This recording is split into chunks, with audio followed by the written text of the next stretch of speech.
warahmatullahi wabarakatuh. Perkenalkan, nama saya Sri Hanifah dengan NIM 24001001632. Di sini saya akan mempresentasikan sebuah perusahaan inovasi digital pada matkul kepemimpinan dan manajemen organisasi. Yang pertama ada perhitungan BEP. Data yang diberikan itu pertama ada investasi awal untuk pengembangan sistem baru sebesar 750 juta. Yang kedua ada biaya tetap tahunan seperti maintenance, gaji, dan lain-lain sebesar 300 juta. Dan yang ketiga ada biaya variabel per unitnya sebesar 500.000. Kemudian ada harga jual per unit sistem sebesar 1,5 juta. Untuk data perhitungan, yang pertama ada kontribusi margin per unit dengan rumus harga jual per unit dikurangin dengan biaya variabel per unit. Harga jual per unitnya yaitu 1.500.000 dikurangi dengan variabel per unitnya yang tadi saya bilang yaitu 500.000. Jadi hasil margin per unitnya adalah 1 juta. Kedua ada BEP unit dengan rumus biaya tetap dikurangin dengan kontribusi margin per unit. Biaya tetapnya sebesar 300 juta rupiah dibagi dengan kontribusi margin per unitnya yaitu 1 juta rupiah, maka BEP unitnya yaitu 300 unit. Kemudian ada BEP rupiah. BEP rupiah dengan rumus BEP unit dikalikan dengan harga jual per unit. BEP unitnya yang tadi barusan dihitung yaitu ada 300 unit dikalikan dengan harga jual per unitnya yaitu 1.500.000. Maka BEP rupiahnya yaitu sebesar 450 juta. Jadi BEP untuk proyek pengembangan sistem baru ini adalah sebesar 450 juta rupiah. Kemudian ada target laba. Jumlah unit untuk target laba sebesar 200 juta yang diketahui biaya tetap sebesar 300 juta, biaya target laba yang tadi saya bilang ada 200 juta. Kemudian ada kontribusi margin per unitnya sebesar 1 juta. Untuk perhitungannya yaitu unit yang harus dijual yaitu biaya tetap ditambah dengan target laba. Biaya tetapnya sebesar 300 juta rupiah ditambah dengan target labanya. Target labanya yang tadi 200 juta rupiah. Jadi totalnya yaitu 500 juta rupiah dibagi dengan kontribusi margin per unit. Kontribusi margin per unit yang tadi saya bilang yaitu 1 juta rupiah. Jadi 500 juta rupiah dibagikan dengan 1 juta. Jadi hasilnya 500 unit. Jadi perusahaan inovasi digital harus menjual 500 unit untuk sistem mencapai target laba. Kemudian ada komponen anggaran dalam IT budgeting. Dalam menyusun anggaran IT budgeting untuk proyek pengembangan sistem baru, perusahaan perlu mempertimbangkan beberapa komponen. Komponen-komponen ini meliputi pertama ada perangkat keras seperti pembelian server, komputer, perangkat jaringan, dan storage.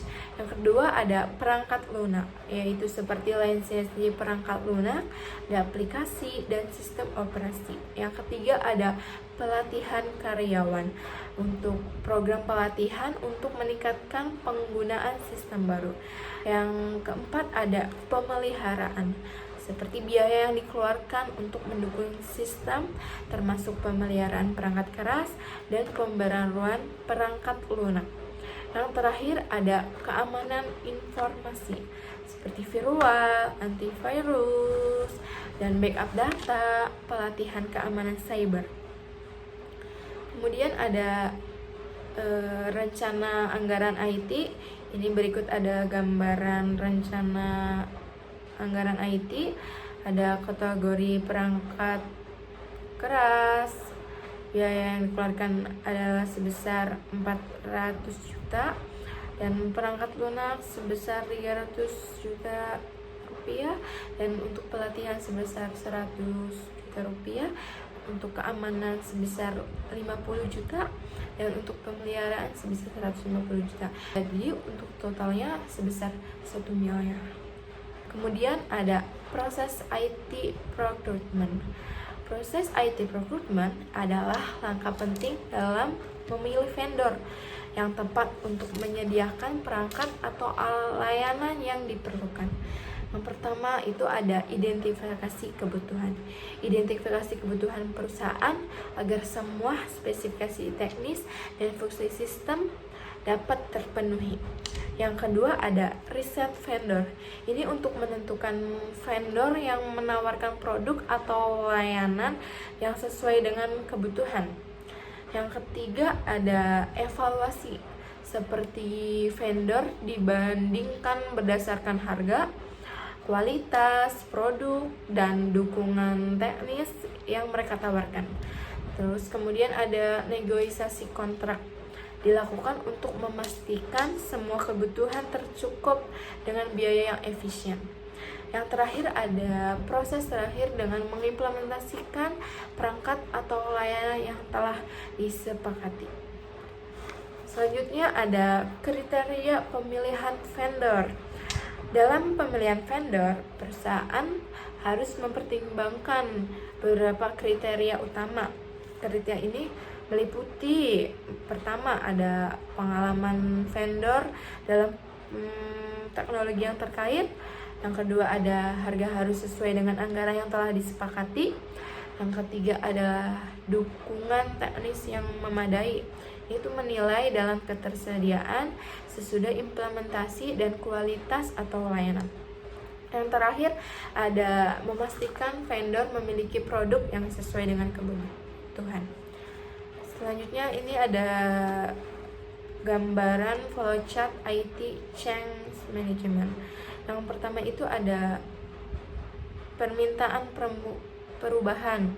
Setelah permintaan perubahan lanjut penerima permintaan. Setelah itu ada analisis awal. Setelah analisis awal lanjut ada analisis dampak. Analisis dampak disetujui persetujuan perubahan. Jika disetujui dengan perusahaan, maka lanjut lagi dengan perencanaan perusahaan. Selanjutnya lagi ada implementasi perubahan, terus kemudian ada evaluasi perubahan dan penentuan perubahan. Jika perusahaan tidak disetujui, maka selesai. Kemudian ada RACI, ini ada gambaran RACI. Pertama ada perencanaan proyek, manajer proyek sebagai akuntabel, dan tim pengembangan sebagai responsible, dan tim IT sebagai konsultan, dan manajemen puncak sebagai konsultan. Kemudian ada pengembangan sistem yang manajer proyek sebagai akuntabel, tim pengembangan sebagai responsible, dan tim IT sebagai konsultan, manajemen puncak sebagai inform. Kemudian ada pengujian sistem pada manajemen proyek sebagai akuntabel, tim pengembangan sebagai responsible, tim IT sebagai konsultan, dan manajemen puncak sebagai inform. Kemudian ada implementasi sistem, manajer proyek sebagai akuntabel, terus tim pengembangan sebagai responsible, tim IT-nya sebagai responsible juga, dan manajemen puncaknya sebagai konsultan. Terakhir ada pemeliharaan sistem. Pada manajer proyeknya sebagai akuntabel, kemudian tim pengembangannya sebagai konsultan, kemudian tim IT-nya sebagai responsible, pada manajemen puncaknya sebagai inform. Lanjut ada pentingnya keamanan informasi. keamanan informasi itu apa sih? Keamanan informasi adalah aspek penting dalam mengembangkan sistem baru dengan menerapkan langkah-langkah keamanan seperti enkripsi data, firewall. Dengan itu, perusahaan dapat melindungi data dari pencurian atau kebocoran. Penerapan keamanan yang baik juga membantu menjaga kepercayaan bagi pelanggan dan reputasi perusahaan. Lanjut, ada langkah-langkah keamanan informasi. Yang pertama ada enkripsi data, yaitu pengamanan data untuk melindungi informasi. Yang kedua ada firewall, seperti mengatur akses jaringan untuk menjaga jaringan yang tidak aman. Yang ketiga ada autentikasi ganda untuk meningkatkan perlindungan akses pengguna. Yang terakhir ada backup data untuk menyediakan cadangan jika terjadi kerusakan sistem. Sekian presentasi dari saya, kurang lebihnya mohon maaf. Terima kasih. Wassalamualaikum warahmatullahi wabarakatuh.